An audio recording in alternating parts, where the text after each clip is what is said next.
All right, let's jump right into this explainer. Today, we've got something truly fascinating to unpack. We're looking at how architectural constraints, yeah, limitations, can actually become the ultimate catalyst for high-end, luxurious design. I mean, imagine taking a relatively constrained plot of land, something that definitely doesn't scream sprawling estate, and transforming it into this luxurious resort-inspired retreat. Sounds a little daunting, right? But, as we'll see today, with some strategic spatial distribution and just brilliant stylistic choices, it's entirely possible. We're going to take a complete walkthrough of a home that proves, without a doubt, you really don't need acres of land to build a sanctuary. Okay, let's dive into this. The source material we're looking at isn't shy about its praise, at all. It boldly defines this project as an architectural masterpiece. And you know, when you hear a term like that, it sets a seriously high bar. It implies this perfect harmony between how a space looks and how it actually functions for the people living inside it day to day. So as we break down the floor plans, the outdoor integrations, and the specific material choices, I want you to keep this quote in the back of your mind. We're looking at a set of structural choices that perfectly balance functional living with absolute high-end luxury. So here's the spatial reality the architects had to work with. A footprint of just 60 by 70 feet. Now, for some of those sprawling estates out there, 60 by 70 feet, that's literally just the driveway. But for anyone familiar with real estate or residential design, you know that working within these tight dimensions requires absolutely incredible precision. You really can't waste a single square foot. Every hallway, every room placement, every sightline has to be meticulously planned. But here's the kicker. Rather than feeling cramped, the design uses this footprint to create very distinct zones of living. Let's see exactly how they map this whole thing out, starting from the second you walk through the front door. First up, the ground floor social hub, focusing on hosting and daily life. Picture this. You step through a grand entrance, and immediately you feel the purposeful flow of the house. This isn't just a place to sleep. The ground floor is literally the bustling engine of the home. It's designed specifically for interaction, entertainment, and, just taking care of daily necessities. Looking at the layout, it perfectly demonstrates how to balance essential utilities with expansive social spaces. We kick off with that grand entrance foyer, which instantly sets an elegant tone. From there, it flows right into a formal drawing room for guests and a spacious TV lounge for your everyday family gatherings. But notice the practical stuff seamlessly woven in there too. We've got 3 bedrooms, all with ensuite bathrooms, ensuring total comfort for residents or guests. And crucially, this is huge. Tucked away from the main social spaces, you have your laundry room, vital storage, and a powder room. Basically, the whole shebang you need to keep a bustling household running is right here on the ground floor, just hidden in plain sight so it doesn't mess with the entertaining vibe. And this brilliantly illustrates the core philosophy of the home's spatial distribution. Downstairs, the ground floor is highly extroverted. It's totally dedicated to social life, hosting, and the daily hustle and bustle. But as you transition upstairs to the first floor, the energy shifts completely. The upper level is intentionally introverted. It's an intimate, private space tucked away from those formal drawing rooms and grand foyers below. It's a super deliberate architectural choice to separate the public face of the home from the private retreat of the family. Moving on to the first floor private sanctuary, centered around independent living. If the ground floor is the busy social hub, this first floor is where the family actually comes to decompress.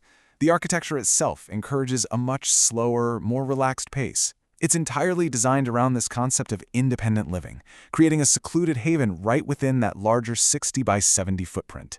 The features up here are highly tailored for privacy. So instead of trying to cram in as many rooms as physically possible, the designers opted for luxury and breathing room. They went with just 2 large bedrooms, but, and here's the luxury part, each comes with its own dedicated dressing area. There's also a separate family TV lounge up here, which is a much more intimate space compared to the big one downstairs. But the absolute game changer is that last bullet point, the secondary kitchenette. I mean, what a smart design choice. It's absolutely perfect for grabbing a morning coffee or a late-night snack without having to go downstairs and accidentally run into any lingering guests. It really promotes a sense of true, independent living for the family. So we've seen how the interior elegantly separates public and private life. But that brings us to a really fascinating question. How do you actually achieve a resort-style atmosphere at home? Think about it. When you go to a high-end resort, it's not just about having a nice bedroom, right? It's about the seamless integration of indoor luxury with stunning outdoor leisure. So how on earth do you pull that off on a 60 by 70-foot plot? Well, the architects had a very specific plan. Let's step outside. Here we are at the resort-style outdoor amenities, the private retreat. This is where the home truly earns its title as a private retreat. The designers didn't just, drop a patch of grass in the back and call it a day. No way. They made deliberate, highly engineered design choices to create a genuine vacation-like vibe, totally blurring the lines between the comfort of the inside and the relaxation of the outdoors. Let's walk through how this is layered step by step. Step 1 is the absolute centerpiece, a 10 by 20-foot private swimming pool, complete with a beautiful wooden deck. This just instantly anchors that resort feel. But step 2 is where that indoor-outdoor magic really happens. Remember those first-floor balconies in the open terrace we talked about?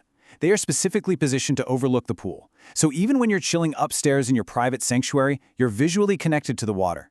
And finally, step 3 brings us down to the landscaped rear garden on the ground level, which has dedicated outdoor seating. It creates these multiple distinct zones for relaxation. Whether you want to swim, lounge on the deck, or just sit quietly in the garden, it's all right here, incredibly, within this constrained plot. Finally, let's look at cinematic aesthetics and design, crafting the lavish look.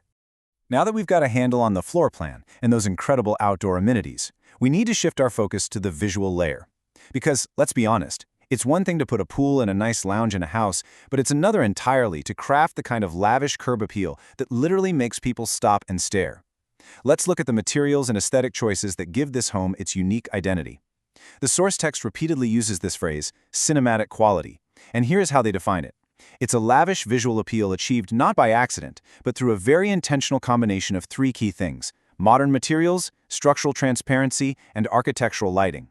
It's all about creating a home that looks like it belongs on the silver screen, where every single angle offers a perfect composition. So let's break down exactly what modern materials they use to pull this off. Now, what's really interesting about this slide and the sophisticated material palette laid out here is that to create that cinematic look, the architects didn't use chaotic colors or go overboard. They started with a super clean, modern base of white and gray finishes. This just provides a sleek, perfect canvas. Then, to add some warmth and organic texture, they brought in wood texture cladding as accents. That stops the house from feeling too cold or clinical. And finally, for that structural transparency we just mentioned, they utilized floor-to-ceiling glass and glass railings extensively. This specific combination, crisp white, gray, warm wood, and expansive glass, is pretty much the exact formula for modern luxury. And that transparency plays a massive role in how the house actually feels when you're inside it. Remember, we're working with a 60 by 70-foot footprint here. But when you use floor-to-ceiling glass windows and incorporate a grand double-height entrance like the one described here, something kind of magical happens. It invites a massive amount of natural light into the home. That light, combined with those soaring double-height ceilings, completely eliminates any feeling of spatial constraint. It creates this airy, expansive feel that basically tricks the mind into feeling like the home is significantly larger than its actual physical footprint. It's so clever. But of course, a truly cinematic home has to look just as stunning at midnight as it does at noon, right? The architectural vision relies heavily on LED lighting and premium landscaping to maintain that lavish presence long after the sun goes down. Strategic lighting around the wooden deck, illuminating the pool, and perfectly highlighting that wood texture cladding ensures the resort atmosphere transitions flawlessly from day to night. It highlights all the right architectural lines and keeps that high-end retreat vibe alive 24/7. We've seen how a grand social hub, an intimate sanctuary, a resort-style pool deck, and cinematic materials can all be flawlessly integrated into a constrained space. It brilliantly illustrates that limitation often breeds the absolute greatest creativity. So I want to leave you with this thought to ponder today. If you were handed a 60 by 70-foot canvas, what choices would you make? How would you design your own architectural masterpiece? Thanks so much for joining us for this explainer, and we really hope you walk away with a fresh perspective on the true potential of architectural design.